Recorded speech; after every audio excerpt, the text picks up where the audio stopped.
Thank you very much, and welcome. Thank you all for coming today. Thomas and I thought we would look at his work in a kind of reverse archaeology. I was very interested in asking you about the most recent work first, partially because it's the most present for the artist, but also I've seen quite a bit of it recently in a couple of really wonderful exhibitions of his new body of photograms. So we thought we would start out by talking about that. And Thomas, I wonder how so much of the work you've done in the past number of years has been cameraless in a way. And the new body of work, the photograms, are in fact completely, utterly cameraless. Yes. And maybe you could tell us a little bit about how you came to this body of work in particular in your practice. Okay, so yes, I'm very sorry that I'm doing mainly cameraless work right now. Don't be sorry. But actually, yes, I wanted to go into abstraction. That was one reason, and the idea for those photograms, I think I'm not allowed to call them photograms because those images, they have never seen light-sensitive papers. They've never seen a darkroom. They only saw a virtual darkroom. So in a way, yes, I even don't know if you can call them photograms. Yeah. But in essence, they do mimic the practice, which is really the most basic photographic interaction is with the sheet of photographic paper and an object that produces these types of images. Mm-hmm. But so maybe you could tell us a little bit about how these particularly are created then. Yes, so I wanted to create photograms, but when I was thinking about how I could do them, I realized that if I would do it in the old-fashioned analog darkroom, I will have some problems. The first problem is the size. As you probably know, I like the more bigger size. So if you take the sheet of paper out of the box, the size is fixed. The second thing is if you make the arrangement of objects, so I guess everybody knows what a photogram is? The technique? I imagine you're all familiar, but for those of you who aren't, you take a piece of photographic printing paper and you put objects on it in the darkroom, expose it to light, remove the objects, develop it, and it leaves a negative image. Yes. Basically where the objects were. Yeah. Ghosts, in a way. So, yes, of course, my idols like Man Ray and Macaulay Notch, they probably, yes, when they put on the objects on the paper, they had to remove them to develop the paper. And maybe then, okay, the lens or the stick or the spiral, whatever, what they put on the paper, in terms of composition, would have been nice if they have moved it slightly to the other corner. So I thought also this kind of making the arrangement and removing the objects and then trying to reconstruct what you arranged on the paper will be very difficult. So I wanted to have more control on what is on the paper, how can I move it. And the third thing I did not like was there was no color in the black and white darkroom. And so I decided or thought, how can I solve these problems? And I remembered that I wanted to build a virtual darkroom. Virtual darkroom means I have a virtual paper. I'm building virtual objects, and the objects, they look like real objects. They are bottles, glasses, spirals, paper, any kind of lenses. I put them on a paper, then I put on the light, and because I'm in a virtual darkroom, I can put on a red light or a green light or a blue light, and then the paper will not develop in in the darkroom, but you call that rendering then. So what I do, the practice that I'm doing is more or less the same things that Maholi Notch or Man Ray did in their darkroom, but yes, I do it in a virtual darkroom. And when you just, I mean, was abstraction always part of one of your interests when you first came to photography? Were those still your heroes at the beginning when you were a student, for example? No, of course. When I started practicing photography, I really wanted to capture reality. And okay, even so, this is camera-less photography, and you even don't look at objects. You only look at the shadows or the remnants of the objects. So no, this just comes by practicing photography for 35 years. And then, is there any connection at all between your move towards abstraction and your interest in architecture, for example? I wonder if there's a kind of architectonic quality to abstraction that has any connection whatsoever to, because you're known, your work in many series that you've done, you've connected, you know, and then the answer may just be no. Okay, so actually I don't have a special affinity to architecture. I also love flowers, for example. Yes. So, no, it's just that photography consists of a lot of different types of techniques, outlooks. I don't know how you call that. It's photography is big, and in a way, I just want to go through it or dig myself through photography. Through all the possibilities, yeah, yeah. And prior to this, you had worked with, well, we can go through a few more images if you'd like first. So with photograms, with traditional photography, color, you can't make a colored photogram, correct? Yes, that's true. Because of the developing process and the exposure. Yes. And those of you who have not seen these in person, there's at least one in the fair, correct? Yes, We there's saw one yesterday. on the outside wall of Gagosian Gallery. Right. And the scale is quite monumental. I mean, this not that big, but they're larger than human scale in terms of the size of them. Yes, of course. I also wanted to make a new world record A new world.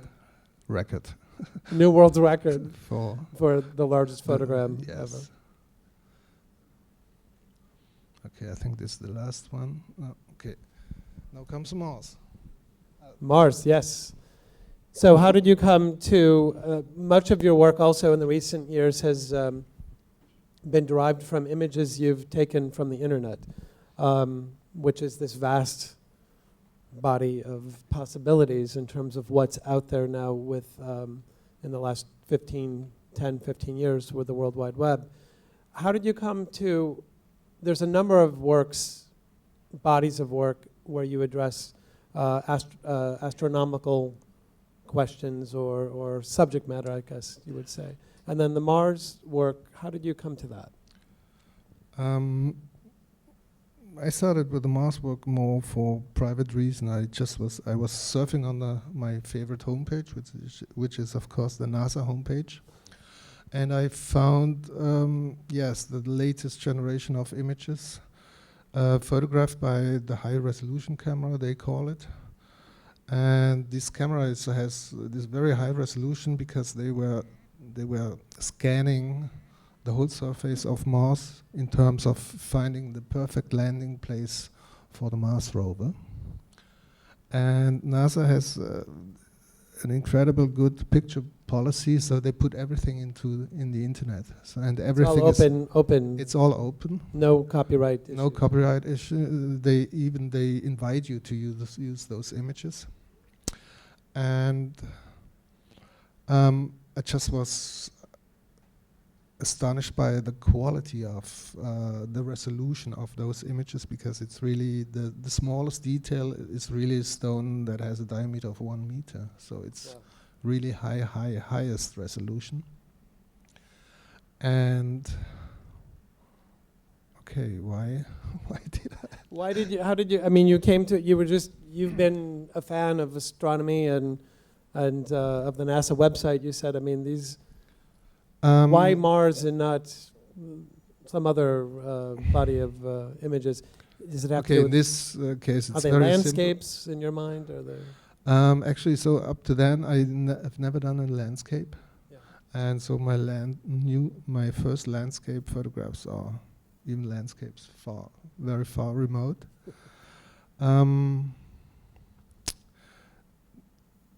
Okay, so then I must tell that when I was 19, after my high school exam, I had to decide whether to go to Düsseldorf to study photography at the Art Academy, or to go to Heidelberg to study astronomy. So astronomy has always been a big part of my life, and of course I'm always very happy if this type of imagery shows up in my work. And it's a fascination, but I think everybody should be fascinated by astronomy because yes, everybody should be interested in where we come from and where we go to. Exactly. What's out there. But they're amazingly extraordinary images. But how much, with the photograms, obviously everything is completely subjectively created by you because you're making an image from nothing. This, you're working with source material that is very factual and very documentary in the terms of regardless of the type of instrument used, you're working with an image, a rendering in 3 or 2 dimensions of a 3-dimensional surface. Okay, what was interesting for me with the Mars years was what is fiction, what is reality. I think that's a big problem right now in photography because there's so many photoshopped photos around. So the actual source of those images, they are black and white photographs. They are black and white. The reason is just the amount of data. All the data has to be transferred down to Earth, and if it was in color, it would be just 4 times. It would be too much to send back. Would be too much, yes. So the source is black and white. So what I do is I color the landscape. I give color to it. And what I then also do is do a kind of a compressing. And now this, for example, this image, this does not look like a photograph from space, but it has the look of if you, sit in the airplane and you're flying over the landscape.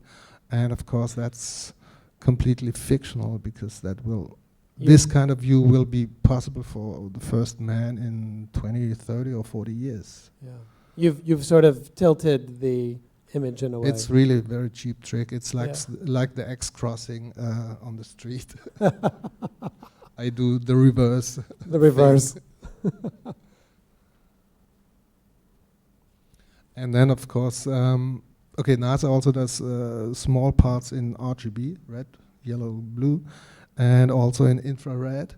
And the infrared images sometimes really have a very strange color. So sand becomes blue, and that's also what I liked in this kind of fictional landscapes from Mars. Yeah, I mean, really foreign in the sense of the great notion of Martian as a foreign place, but also the closest Earth-like, or at least once Earth-like kind of place as well. I've always thought of these works as very painterly precisely because of your source material being black and white, but then also looking back at the earliest beginnings of photography with hand-tinted, there seems to be then sort of a connection back to the history of photography as well. Yes. Do you think of them as very painterly, or in that? Actually, I don't think they are very painterly. At all. No, they are. They look like photographs. Yeah. But of course, I'm a European boy with the complete art history in. Yes. Oops. I'm too fast. That's okay. Which takes us to the Cycles, and this body of work not only is cameraless, but it's also photo paperless. I mean, they're printed on to canvas, Yes. so to speak. So could you tell us a little bit how you came to this body of work, which is also through the world of science as well, correct? Yes and no. So, no, the idea was to create a kind of mathematical drawing. So I did not want to decide what to draw, but I wanted to draw with formulas. And the formulas that I used in this type of image were cycloids. And cycloidische Bewegung, a movement, is, for example, what we do right now. It's a point on a circle, and that circle is traveling around another circle. It's what we do right now. We sit here, the Earth is turning around, and at the same time the Earth is moving around the Sun. So that's cycloid, a very natural movement. And your interest in this came from looking at books in the 19th century on electromagnetism? Yeah, so the first idea was to create or make images of magnetic lines that are, of course, invisible. You can calculate them, and I have a book of Maxwell. He's with incredibly beautiful copper printing, and when I was looking at them, I thought, this is a nice drawing, but it should be three-dimensional. And so I tried to create a three-dimensional magnetic line drawing. And I did that with the help of this 3D software called Cinema 4D. And yes, after I did my magnetic line drawings, I continued creating more complicated formulas to build these kind of objects, lines. And did you worked with somebody to work on this program? Is this a program that filmmakers use, or people doing 3D modeling, or? Yes, it's used for 3D modeling, so architects are using it, people who building cars. It's like a computer-aided design program, basically. Yes, yeah, right. okay. Yes. A CAD program. And the reason why I wanted to make these images was also that in the meantime, a lot of photographers, they are working with Photoshop, and they are not aware that they are working with mathematic formulas. It's only bits and bytes. And so in a way, one of the ideas was also to create an image before the photographic image. And that was, yes, then these kind of mathematical formulas. In a way, I mean, with those modeling programs, they're using computer program and code to render in this particular way. With photography, the history of photography is about the referent. The earliest uses of photography were about the referent being in front of the camera, and here you've completely abstracted it, which I guess would feed more into also the notion of the photogram in a way. But these then are transferred to a surface using an inkjet process, which is also you can use to make photographs, correct? Yes. So when I then looked at the image, I thought they don't look like photographs, they look like drawings. And so I did not want to print them on photographic paper. So there are two possibilities. Yes, you print it on paper, but the biggest paper is only 150 wide on a roll. And I really wanted to make these kind of big drawings. And the next step was then the canvas that painters paint on. I found somebody who could print on painter's canvas. and that's so they should be very matte, like like a big drawing. And is this a smaller body of work? How do you decide when do you get bored with a series, for example? Like some of your series have hundreds and some have many fewer images. With the cycles as opposed to the photograms, as opposed to the portraits, how do you know when as an artist, when you're sort of done with it? And do you ever come back, by the way? That's also just that the series is dying. I call it dying. Now it's if I work on let's take the portraits. When I was working on the portraits, I already had done the interiors. Then I did not find any apartments anymore, so the interiors, they died. But I was not unhappy because I had the big project portraits. Then I had a first idea of photographing architecture, so I was experimenting with photographing architecture.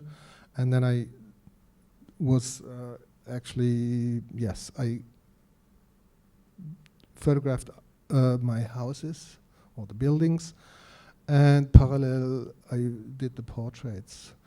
Then came the stars, so I had the idea of photographing at the Starry Night. Had to develop the technique or find somebody who could help me, and then the portraits died. And so it's I work in parallel on several series, and if a new one shows up, the old one falls away. Fades away, yeah. And do you sometimes find, has it ever happened that you've had an idea that you did not have the technical means to execute for a number of years, like a sort of an idea you kept on the shelf until you've come to the right set of tools to do that?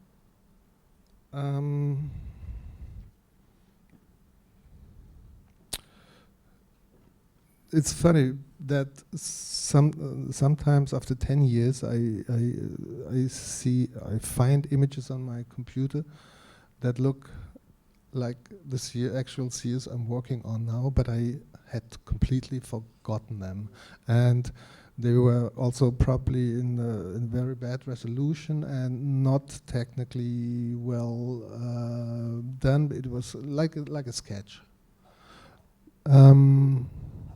No, of course, sometimes I have to give up things because I cannot solve technical problems. Or, for example, I would love to photograph flowers since 30 years, but I'm not able to do it. You haven't found the way in, or is it a technical issue, or is it a conceptual issue? It's a conceptual issue. Yeah. I just don't know how I could photograph flowers. Yeah. This is a series of Thomas's called the Cassini, and this also is from the NASA database, correct? These images. Yes, this is also a kind of going back in history. So also the original sources are NASA photographs from the probe Cassini. They are black and white, and I give color to those Saturn rings. And so the idea here was it's incredible how beautiful the black and white photographs are already composed in terms of shape, proportion, and I then added color to make them, to add even more abstraction to it, to make it a kind of post suprematistic photographs. But then we're going backwards in time here, and this is from a series called the JPEG series, this work that you're looking at now. And what year did you start using images from the internet for the first time? Was this the series, or was it prior to this? And maybe you could tell us when this series started too. So this year started, I think, around 2004. Okay. But using images from the internet, I already started in 1996 when I had first time access to the internet, when I had my first email. But actually at that time, the resolution of those images were very bad.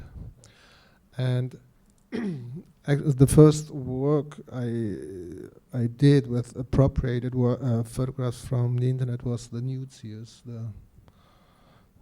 Yes, not the pornographic, the Nude series. The Nude series, yes, in the long tradition of nudes in art, the history of art, yes. And yes, for example, the JPEGs comes as a consequence from the Nude series, because I was downloading those images, and if most of the images in the internet, they are compressed. Yes, you know all the shortcut JPG. That's JPEG. That's the shortcut for Joint Photographic Expert Group, and that's a jury who decides the compression rate for electronic files. And you have different standards for quality, and if you a lot of images, they are sent via internet and then opened, then saved and compressed again. So you have a lot of different qualities.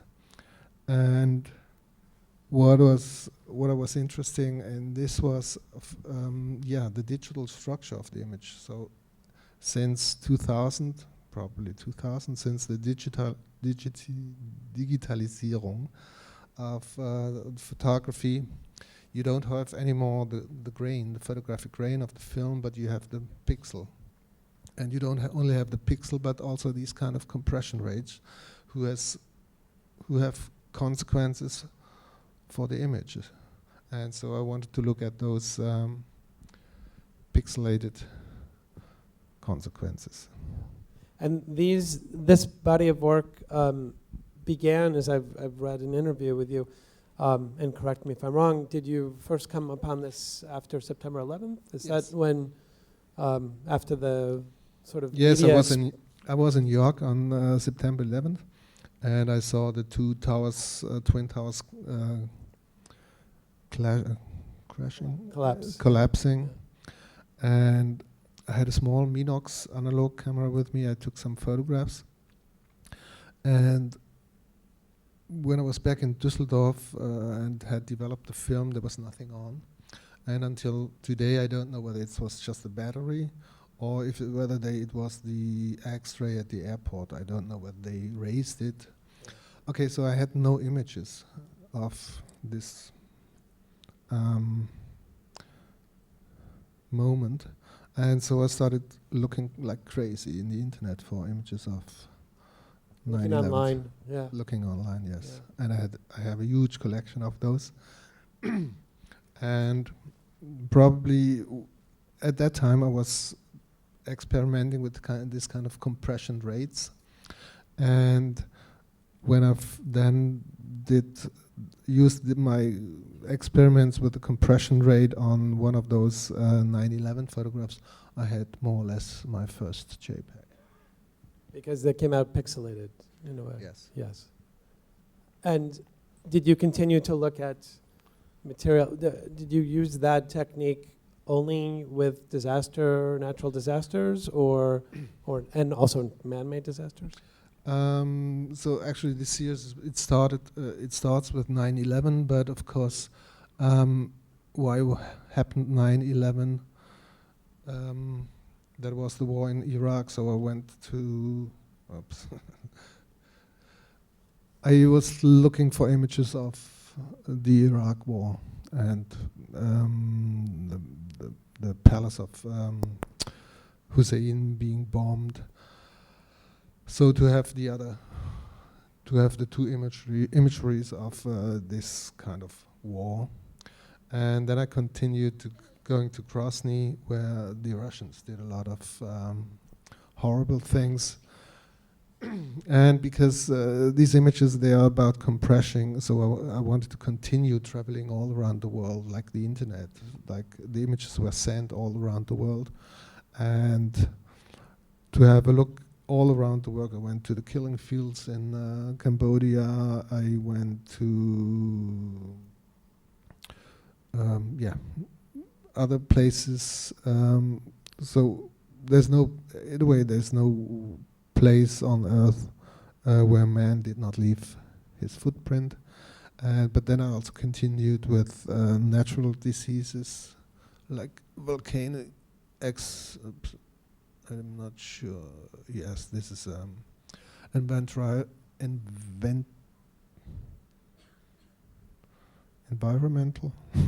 Environmental yes, disaster. Disaster in India. But I then also went to so-called idols,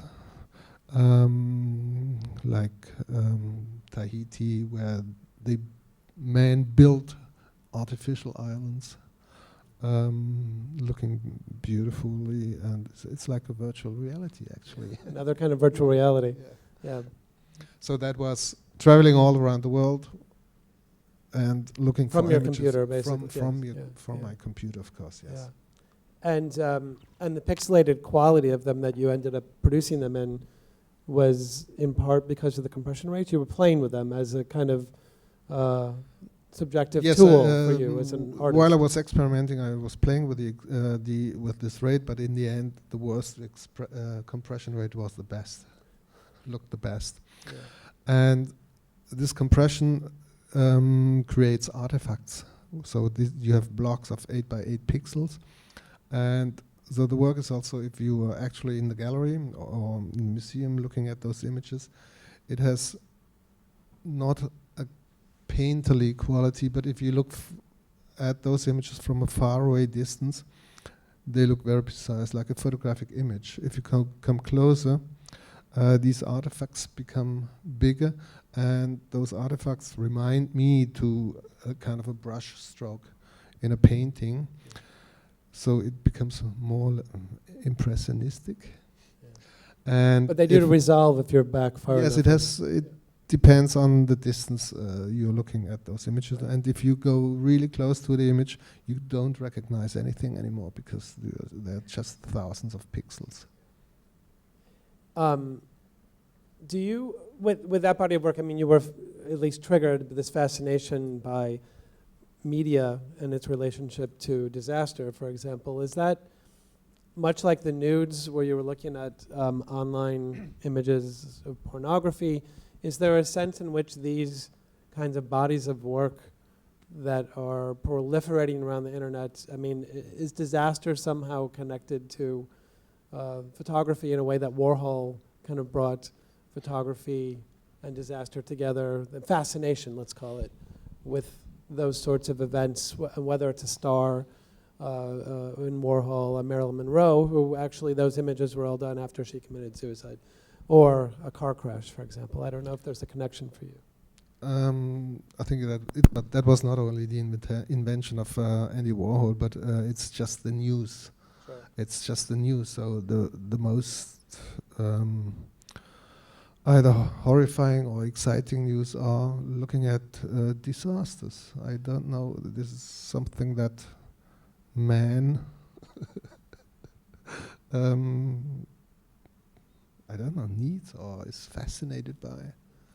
In America, in news broadcasting, there's a phrase they use that says, if it bleeds, it leads. In other words, it's the first thing at the top of the news if it's something horrible. So there is a sense in which, and you could look at all of reality television actually as a kind of disaster, kind of parade of disaster in a way in the personal realm. And then previous to the JPEGs, I'm not sure what you have before this. So these are the yeah. idols?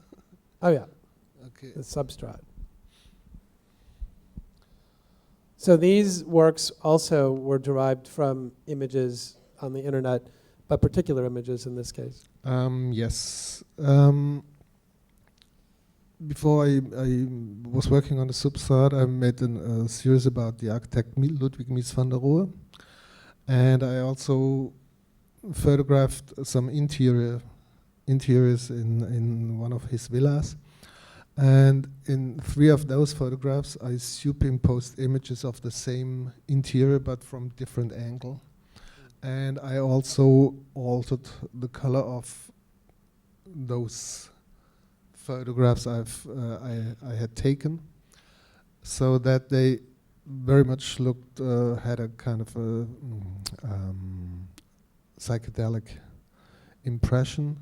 And the idea was, yes, we know that Mies van der Rohe was a heavy cigar smoker, and I guess if he inhaled sometimes the smoke, he must have kind of a psychological hallucinogenic effect or something. Yes. Yeah. Psychedelic moment. Psychedelic moment. So trip. that let me create those interiors, and I liked them very much, and I just continued superimposing photographic images, but very soon realized that if I use only photographic images, they are already so the saturation and also the contrast is so decent that if you multiply or superimpose 10 photographs, you get a kind of a grayish soup, so not a real image. And then I developed the idea of using really hard edge color images, and I found them in those Japanese mangas where you have a red next to a blue, next to a green, next to a violet. And if you then blur those images and then superimpose only the color, you get this kind of, yes, psychedelic quality to them. quality to. So in the Japanese comic books, these are online though. These were things you again found on sourced on the internet. Yes, of course, it does not make sense to buy those And scan them or something. and scan them. You find them online. Are there any moments in this series where figures resolve at all, or is it completely abstracted? No, Can you or do you know? And we no, don't I see don't them. No, you remember don't. anything of this. So this is really try and error. You cannot tell before how the green with the through the yellow through the green will look like. So Yeah, that was hard work. that was. Yeah. These were these the most difficult to produce then?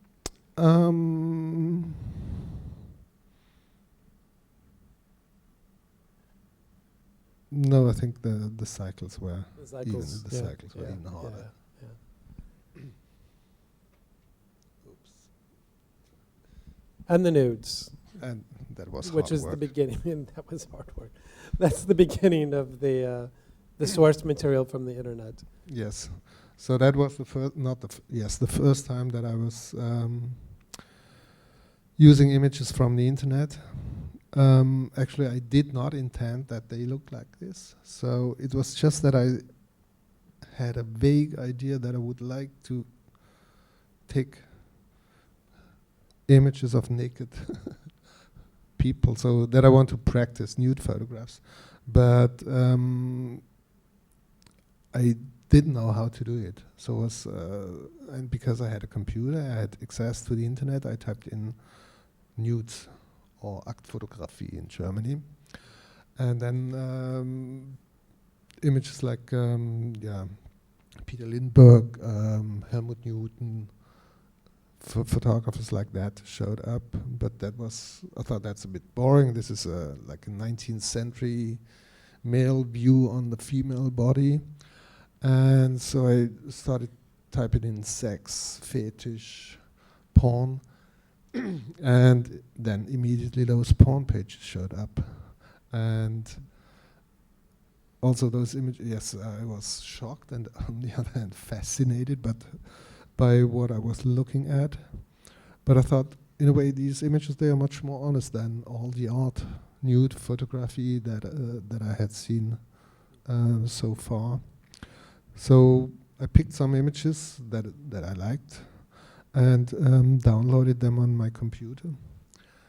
And at that time, I also was experimenting with the structure of digital images. So I was experimenting with how can you transform a low resolution file into high resolution, which is very hard. But what I did is by shifting pixels, by calculating and shifting those pixels at the same time, you get a kind of a nicer structure of the image, but at the same time it will be slightly blurred. And when I then used, put my experiments on one of those porn images, I had my first nude and was very surprised.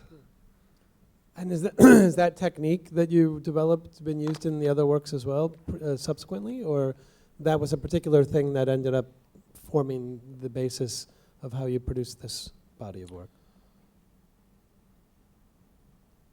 Sorry, I mean, was that a revelation to you that then became one of your tools that you would use in the JPEGs or the substrate, or was that a different sort of filter that you were doing? I would call it a different kind of filter. So with the JPEGs, it's the compression here. You have the shifting of the pixels. Also in these images, it's the first time that I left the pixel, the size of the pixel, so that you can see that it's not a real photograph, but that it comes from from the digital world. And yes, but yes, this was the first time that I was not thinking, practicing a digital photography. Do you still shoot with a camera? Do you find yourself wanting to? I mean, I'm sure you have a camera still, or many cameras. Okay, so I'm the family photographer, so I sorry. take all the images of my children. But actually, for artistic reasons, I've never picked up the camera again. No. Yeah, interesting. But of course, I would be happy if that would Yeah. happen again.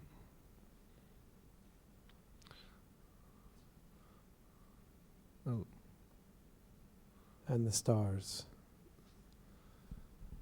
So this is an example of a body of found work that was not digital, but that were actual negatives. Could you tell us a little bit about how did you come across those? This was about 1988, 1989, when I was already a quite famous young artist, and I was a little bit bored.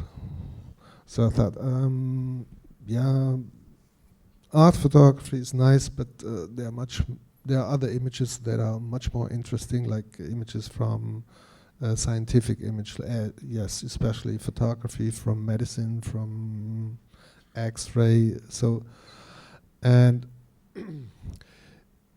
I don't remember exactly, but if there was a discussion about objectivity, and I was thinking about creating or taking the most objective photograph that you can take.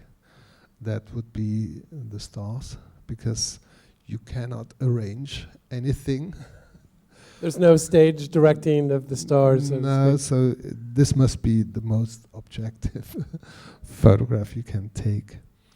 And because at that time I was already working in a large format scale, I had the problem that if I have a telescope, but taking my small telescope with a 35 millimeter camera doing it in Europe with all the light and air pollution, you would never get what you wanted. Yes. Yeah.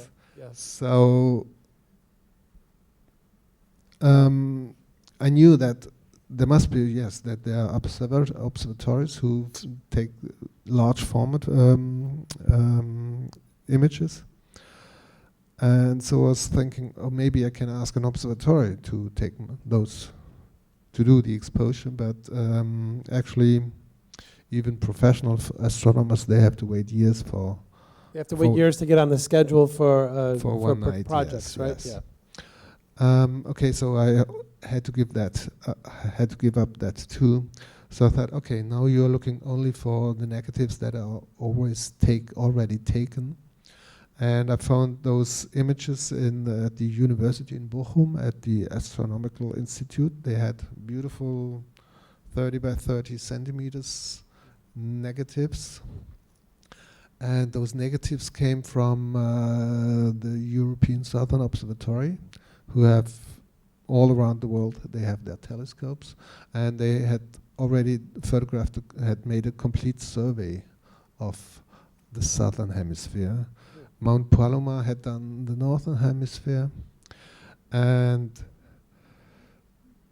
so I contacted them that I would love to use their negatives, and yes, then they allowed And they were it. happy to do that. So much like the NASA work, they had no problem with you using these for your own purposes. Okay, in this case, I had to make a license. You did. You had to sort of buy the contract, rights yes, or whatever. I have to buy the rights. And they become this incredible, I mean, if you think about what these are, they're records of time, too, because light coming from the different stars, some of those stars may not even exist anymore based on the distances involved and the way in which light travels, the finite speed of light. And how many of these did you end up doing in this? I think altogether they are more than 150, because they are very small angles from the sky. But maybe another thing that was very important in this work was, with this work I had to give up authorship for the first time, and that was to give up authorship. Authorship completely. And at that time that was very hard, because all of us, we were practicing photography. Yes, we were the person who pulled the trigger. We were the author of the image, and that made me some trouble at that time.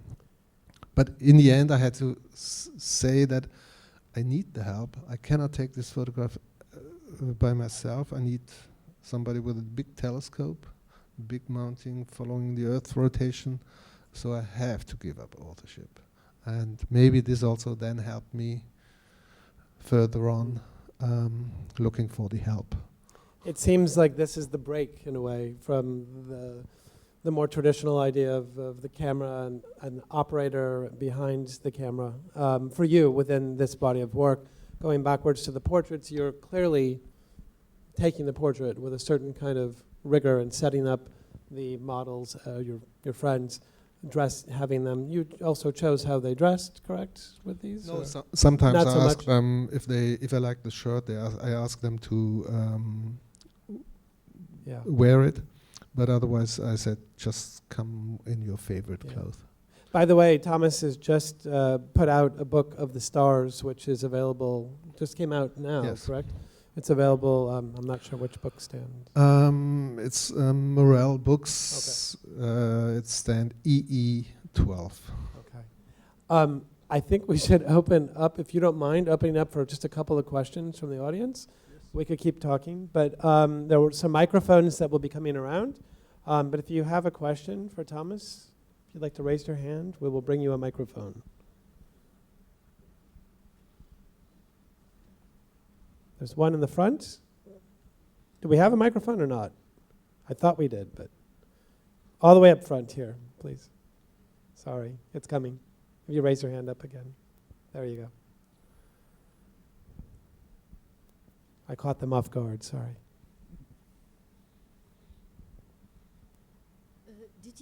Did I understand right that you... Hello, okay, there we are.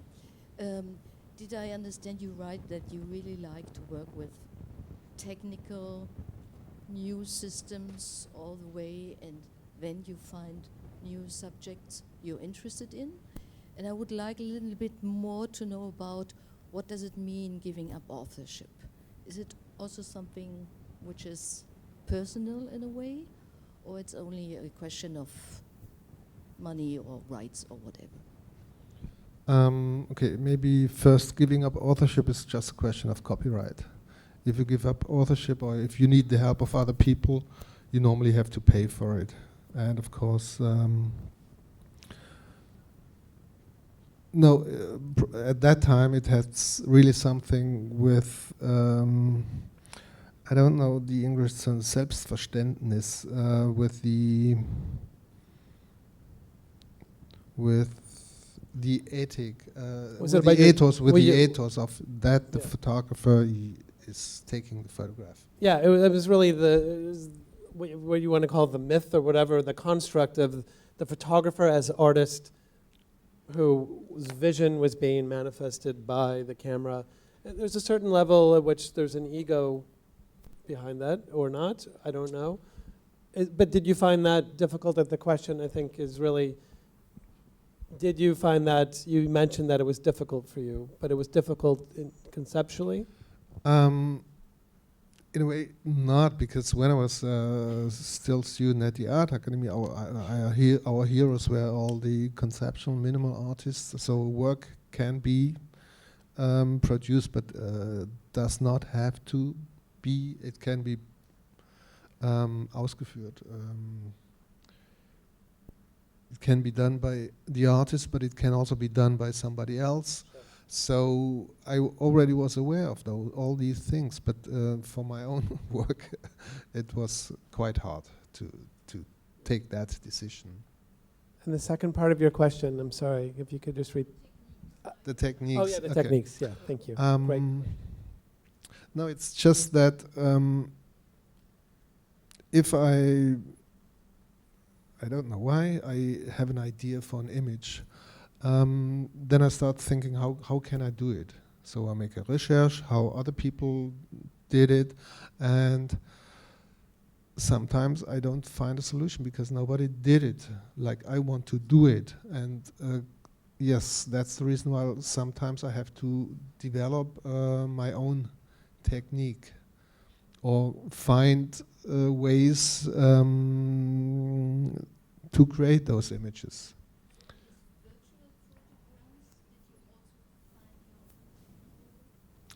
Yes, of course. We had to think about how to build this kind of virtual dark room.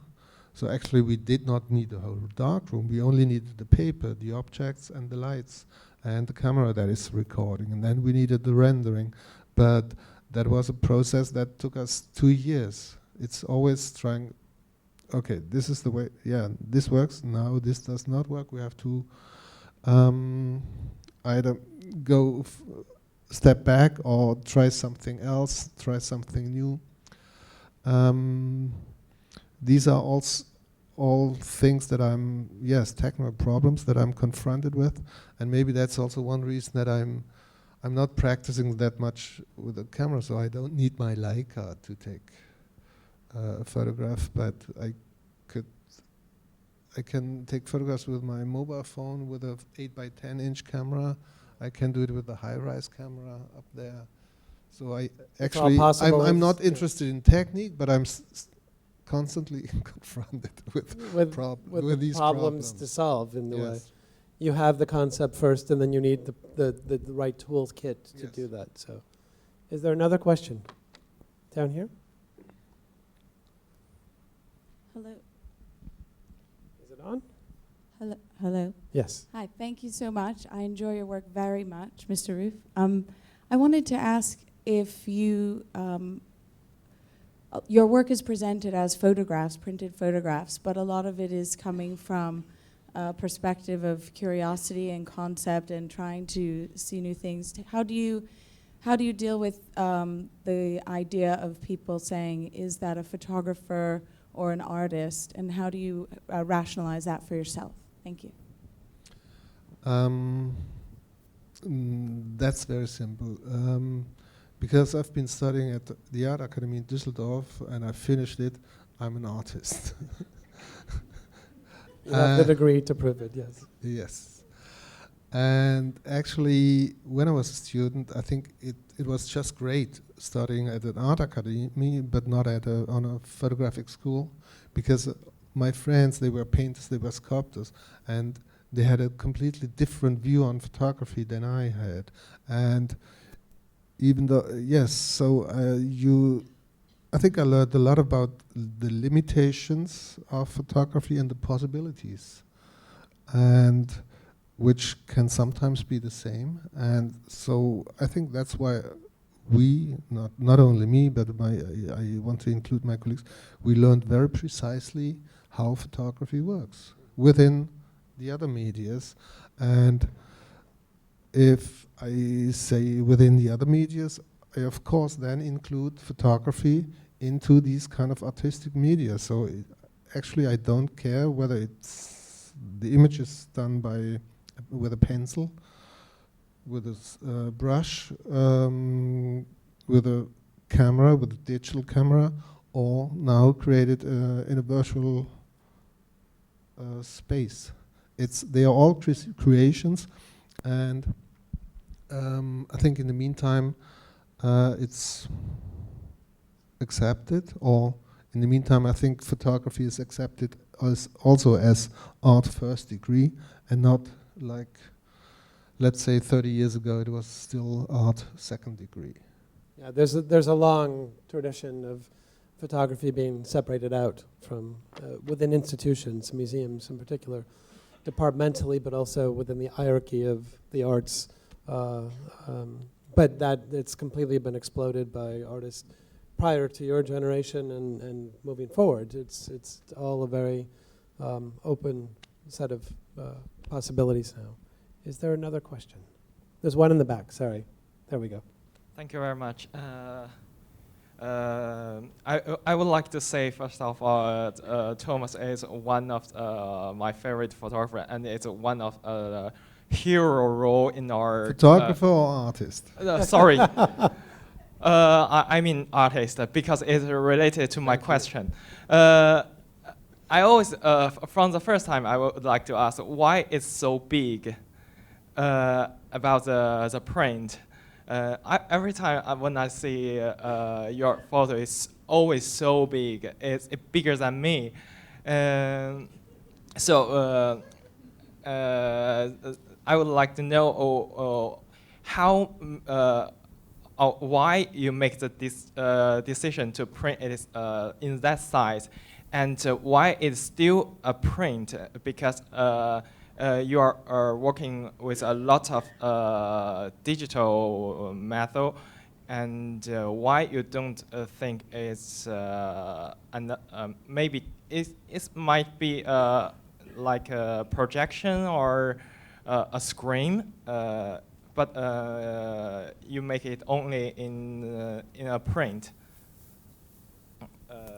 Okay. Am I clear? Sorry. Sorry. I'm asking if I'm clear with my questions. It was pretty clear. I mean, you're asking about the scale and why a photographic print as opposed to something else. So first of all, Andreas Gursky's prints are twice my size. Yours are modest by comparison. Yes. And concerning the size, so it's, yes, when I started at the Art Academy, and when I did the portraits, they were really meant in 8 by 10 inch size. But then I think there's a whole generation. It wasn't only me. It was also Jeff Wall.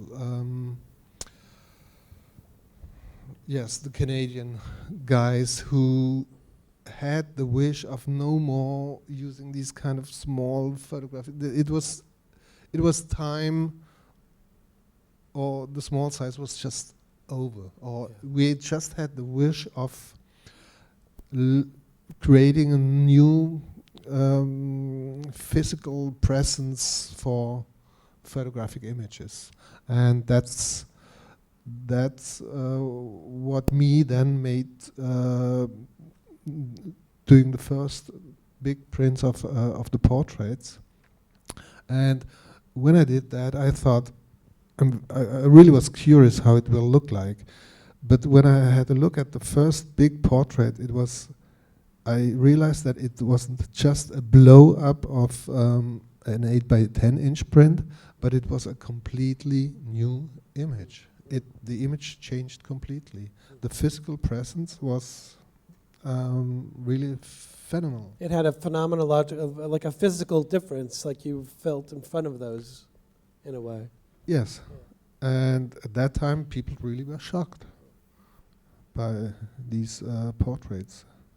Thomas, did you feel that shifting the scale, the whole generation, you, Jeff, Andreas Gursky, I mean, by also shifting the scale, were you making a point about using the medium as art, given the scale of painting. Did you guys have that discussion at all, or was that not really, did that not enter into it? Did you feel that bringing the scale up also you could help break those barriers down? Okay, so one of the reasons why I wanted to make a big print of the portraits was, for example, I had an exhibition with the small photographs in a gallery in Düsseldorf, and of course all my friends who were on the photographs were at the opening. And then somebody said, "Oh, Thomas, there's Heinz, or there's Pia, pointing to the photograph." And I said, "No, that's not Heinz, and that's not Pia. That's a photograph of Heinz and Pia." So people, they just did not see the media. They looked through the media into reality. And when I then did the first big print of a portrait, people said, "Wow, is this a big photograph of either Pia or Heinz?" So that was the first time people realized that they were looking at a photograph. Before, they were ignoring the medium. They were looking through the photograph into, they thought they are looking at reality. That's really, really interesting that it really changed so radically, obviously by blowing it up and making the medium bigger, and also having the technical capacity at that time to do that, which I know Jeff and I have talked about that he didn't have that possibility before. That there was a certain point where you could print bigger, but before you couldn't. Yes, also probably up to the 70s you could not use color film because there still was a kind of false color. And of course, as a photographer, you want to really make proper images. And yes, of course, the photography at that time took a big profit of technological evolution. And the advertisement needed big photographs. So of course, Kodak does the big paper. Yeah, they developed the techniques for advertising photography. Yeah. Do we have time for one more? No, we don't have time for one more. I'm sorry. I want to thank Thomas Ruff for joining us today, and thank you all for coming. There's another program in 30 minutes, I believe, in a panel here shortly. So please come back.